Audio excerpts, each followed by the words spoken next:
नैब रावलपिंडी सिंध के वज़ीर आला मुराद अली शाह पहुंचे थे और उसके बाद आज उन्होंने अपना बयान रिकॉर्ड करवाया है। इस वक्त वो बाहर मौजूद हैं और बयान रिकॉर्ड करवाने के बाद बाहर आते ही इस वक्त मीडिया नुमाइंदगान के सामने हैं। कुछ ही देर बाद मीडिया नुमाइंदगान से वो गुफ्तगू भी करेंगे, आपको उनकी गुफ्तगू भी सुनाएंगे। आपको बताएं कि वज़ीर आला सिंध मुराद अली शाह की नैब रावलपिंडी में आज पेशी थी और जाली बैंक अकाउंट्स केस में उनसे पूछगछ हुई। ठट्ठा और दादू शुगर मिल से मुतल्लिक उनसे कड़े सवालात किए गए और ज़राए के मुताबिक डीजी नैब इरफान मंगी खुद मुराद अली शाह से बयान रिकॉर्ड करवा रहे थे। इससे पहले आसिफ अली जरदारी और बिलावल भुट्टो को भी नैब रावलपिंडी ही बुलाया गया था और वो दोनों पेश हुए थे। उनको भी सवालनामा दिया गया था जिसका जवाब उन्होंने जमा करवाना है। इस वक्त मुराद अली शाह मीडिया से गुफ्तगू कर रहे हैं, आपको लिए जल्दी। आप लोगों का बहुत शुक्रिया। आप इधर पिछले मेरे ख्याल 2-3 घंटे से इन खारदार तारों के पीछे खड़े हुए हैं, सुबह से खड़े हैं। मुझे आज बस भाई यार जी मैं दोबारा शुरू करता हूँ। आप लोगों का शुक्रिया कि आज सुबह से आप इन खारदार तारों के पीछे मेरे इंतज़ार में खड़े हैं और इसके आपके अलावा हज़ारों नहीं तो 100 की तादाद में पुलिस वाले, रेंजर्स, पुल जो राइट किट के साथ खड़े हैं मेरी इस्तकबाल के लिए। आज मुझे नैब ने बुलाया था। मैं शुक्रगुजार हूँ अपने पार्टी वालों का। मेरे कैबिनेट मिनिस्टर्स हैं, हमारे पंजाब कहते हैं former chairman senate Nayyar Bukhari साहब, उन्होंने कहा कि साथ आएंगे। मैंने कहा नहीं जी मैं चला जाता हूँ। उन्होंने कहा नहीं जी हम आपके साथ ज़रूर आएंगे। उनको भी इन तारों के पीछे खड़ा कर दिया। मैं जाके तकरीबन 1.5 घंटा ठट्टा शुगर मिल के हवाले से मुझे बुलाया था और उनकी जो सवालात थे उनके मैंने जवाबात दिए। मेरे ख्याल से तो मैंने जो सवालात थे, जो उनकी क्वेश्चंस या क्वेरीज थी, उनके प्रॉपर जवाब देखे हम उनको साथ साथ ये भी बताया कि अगर आप GIT पे एतबार करके आप मुझसे सवाल जवाब कर रहे हैं तो GIT के अंदर जो कोर्ट की जजमेंट है उसमें लिखा हुआ है कि GIT के वकील ने, अगर आप पैरा 35 पढ़ लें उस GIT का, सॉरी कोर्ट की जजमेंट का 7 जनवरी 2019 की जजमेंट का, उसमें GIT के वकील ने कहा है कि हमें चेयरमैन बिलावल भुट्टो जरदारी और मुराद अली शाह के खिलाफ वो अंग्रेजी उसकी थी सही कंक्लूजन, हम नहीं सही कंक्लूजन ड्रॉ करने के लिए हमें और इंक्वायरी करनी है। तो इसका मतलब ये था कि जो कंक्लूजन ड्रॉ की है वो गलत है और मैंने इस चीज़ पे ज़रूर अपना मैंने अपना नापसंदगी का इज़हार उस वक्त भी किया था, मैंने आज भी किया कि जी जब कहते हैं कि गलत कंक्लूजन है और मेरा जिस दिन GIT आई उस दिन से मीडिया ट्रायल जो चल रहा है लिखा हुआ है उसमें GIT का वकील कहता है कि गलत कंक्लूजन है, हम कोई कंक्लूजन प्रॉपर करेक्ट कंक्लूजन पे नहीं आ सके, फिर भी मेरा जो मीडिया ट्रायल और ये चल रहा है और आज पहली बार मुझे बुलाया गया। मैं तो बड़ा शुक्रगुजार था कि मेरा मौक़िफ़ भी लिया। मैं 1.5 घंटा उनके सवालात के जवाब देके आया हूँ।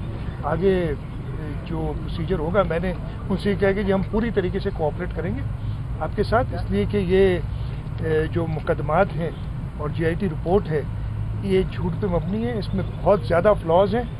ये ख़ास तौर पे चेयरमैन बिलावल भुट्टो जरदारी के लिए तो जब चीफ जस्टिस ऑफ पाकिस्तान ने कहा कि जी बिलावल बेकसूर हैं और किसके कहने पे उनका नाम डाला गया, उसके बाद भी आगे चल रही है बात, तो कुछ मैलाफाइडी नज़र आती है। लेकिन उसके बावजूद जहाँ तक मेरा ताल्लुक है मैं नैब को यकीन दिला के आया हूँ कि मैं पूरी तरीके से कोऑपरेट करूँगा उनकी इन्वेस्टिगेशन में, इसलिए कि मेरे पास छुपाने के लिए कुछ भी नहीं है, जो चीज़ें हैं वो सामने। अच्छा मुराद ये बताइए कि जो पाकिस्तान पीपल्स पार्टी और इससे पहले मुस्लिम लीग नवाज भी इसी तरह की एक GIT से गुजर चुकी है और मुस्लिम लीग नवाज जब उनको सजा हो गई तो हमने देखा कि उन्होंने बाद में कुछ इल्जामात भी आयद किए। आप ज़ाती तौर पे अपनी गुफ्तगू में बड़े मुतमईन नजर आते हैं on the face of it कि जो GIT है इंडिपेंडेंटली अपना काम कर रही है। आर यू सेटिस्फाइड कि इंडिपेंडेंटली अपना काम कर रही है? कोई व्हाट्सएप कॉल तो नहीं आ रही, कोई इधर उधर से इन्फ्लुएंस तो नहीं है? आपकी ऑब्जर्वेशन। मैं आपको बताता हूँ, सबसे पहले तो आपने कहा GIT तो गुजर चुकी है, CIT है, ये पता नहीं ये नैब की जो है। सबसे पहले तो जो GIT उसके बारे में तो मैंने कहा कि GIT ने खुद एडमिट किया कि हमारे पास सही कंक्लूजन, ये पैरा 35 पढ़ लीजिएगा, पहले 3 सेंटेंस से सारी चीज़ क्लियर हो जाएगी। बिलावल साहब के लिए और मेरे लिए जो GIT ने खुद कहा है, उसके बावजूद नैब का कहना था कि जी हमें सुप्रीम कोर्ट की तरफ से हुक्म आया है हम इसलिए इन्वेस्टिगेट कर रहे हैं, तो इन्वेस्टिगेशन के लिए हम बिल्कुल मैं तैयार हूँ। इस बारे तो इंडिपेंडेंट इन्वेस्टिगेशन हो रही है नैब की तरफ से, आर यू सेटिस्फाइड? मैंने तो अभी पहली बार आज अपीयर हुआ हूँ, मुझे कोई ऐसी चीज़ नज़र नहीं आई ये उनकी तरफ से। सीएम साहब आपने एतराज़ नहीं उठाया, आप सिंध के सीएम हैं और यहाँ पिंडी में केस आपका चल रहा है, आपकी क़यादत का चल रहा है, तो आप एतराज़ नहीं उठाया? ये एतराज़ ऑलरेडी मैं उठा चुका हूँ, मैं रिव्यू में गया था, कोर्ट में मैंने कहा था, और मुनासिब यही होता है कि देखें आज यहाँ पे मैं आया हूँ, अपने जेब से खर्चा करके आया हूँ, बाकी वज़रा आए खर्चा करके, और मेरी वजह से तो मैंने कहा ना 1000 के करीब पुलिस वाले विद राइट गियर, ये खर्चा जो बर्दाश्त किया है। कराची में होता तो मैं खामोशी से जाता, फिर होके आ जाता। जुरिस्डिक्शनल इश्यूज जो हैं वो हमने पहले रेज किए हुए हैं, वो अभी तक मौजूद हैं। जब भी समाअत होती है तो एक तासुर दिया जाता है कि अहम गिरफ्तारियां होने जा रही हैं, वफाकी उज़रा की जानिब से भी बात की जाती है। आज आप खुद नेब के रूबरू पेश हुए, तो आप समझते हैं कि केस इतना मजबूत है कि आने वाले दिनों में कोई अहम गिरफ्तारियां होंगी? मेरे ख्याल से, मेरी ओपिनियन, ये केस बिल्कुल कमज़ोर है सारे के सारे।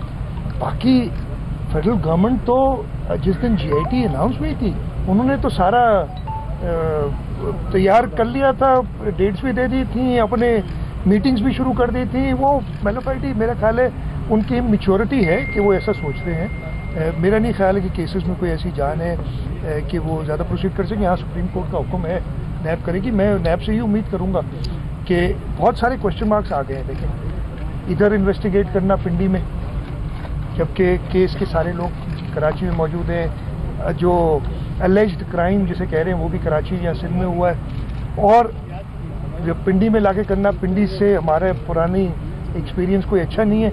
ये सारी चीजें तो मेरे ख्याल है नैब को थोड़ा अंडर प्रेशर करती है। एक मिनट मैं एक छोटी सी गुजारिश मैंने पहले भी की है, आपसे फिर कर लूं। अभी सारी रिपोर्ट चल रही थी, CM साहब अंदर गए थे, अंदर से कोई खबर बाहर नहीं आ सकती थी। आपके कुछ चैनल चला रहे थे, बड़े सख्त सवाल किए गए CM साहब से। आप जरा गौर कीजिए, वो खबरें क्या नहीं, मेरा हम सवाल और है CM साहब, मेरा सवाल और है, आपसे सवाल है कि क्या वो खबरें नैब वाले अंदर से दे रहे थे या अजम्पशन थी? नैब के अंदर है। थैंक यू, यही हम चाहते थे। आपने एडमिट कर लिया ना, चले ठीक हो गया। कराची से गिरफ्तार किया है और 14 रोजा जिस्मानी रिमांड पे लिया है, तो इसका आप क्या समझते हैं? मुझे पर्सनली इत्तला नहीं है। मैं नैब के हवाले से आप कोई एतराज नहीं कर रहे हैं क्योंकि जुरिस्डिक्शन आपकी सिंध से इधर आई है, तो ऑफ कोर्स नैब है, तो आप चेयरमैन नैब के जो रोल है और नैब के हवाले से तो बात कर रहे हैं, चेयरमैन नैब के रोल के हवाले से आप सेटिस्फाइड है? कोई रेफरेंस दायर करने का इरादा तो नहीं उनके बारे में? देखिए, मेरा तो कोई रेफरेंस दायर करने का पर्सनली इरादा नहीं है, लेकिन ये ज़रूर देखना चाहिए था। और चेयरमैन नैब को तो हम कह चुके हैं। एक रिसेंट एक मामला हुआ था स्पीकर सिंध असेंबली आगा सिराज दुरानी का, उसमें तो हमने खुद असेंबली ने रिक्वेस्ट की है कि चेयरमैन नैब इंक्वायरी करें। वो सुप्रीम कोर्ट के जज रह चुके हैं और हम उनसे यही उम्मीद करते हैं कि अगर उनके नीचे का स्टाफ कोई नाजायज़ी करता है तो उसकी वो खुद इंक्वायरी करें। हमने ये नहीं कहा कि हमें दें इंक्वायरी, हम करेंगे। हमने चेयरमैन नैब से ही कहा है। उम्मीद है कि वो ये बता दें कि क्या नैब ने आपको कोई सवालनामा भी दिया है, कोई जवाब जमा कराने हैं आपने? सवाल आपको थमाए गए हैं जिस तरह से पहले 10 दिन मेरे देखिए, मेरी बात सुने, उन्होंने जो मुझसे पूछना था वो उधर ही पूछ लिया है। उसके अलावा एक क्वेश्चनेयर जो था वो दिखाया है मुझे, यह है। और इस केस में उन्होंने नहीं मुझे कहा कि दोबारा बुलाएं। इस केस में नहीं कहा है कि दोबारा बुलाएं। वज़ीर आला सिंध मुराद अली शाह नैब रावलपिंडी में पेशी के बाद मीडिया से गुफ्तगू कर रहे थे। ठट्ठा शुगर मिल्स, दादू शुगर मिल्स के हवाले से उनको आज तलब किया गया था। उनका कहना था कि 7 जनवरी 2019 को आने वाले कोर्ट के फैसले के मुताबिक मेगा मनी लॉन्ड्रिंग और जाली अकाउंट केस के हवाले से कंक्लूजन तसल्ली बख्श नहीं है।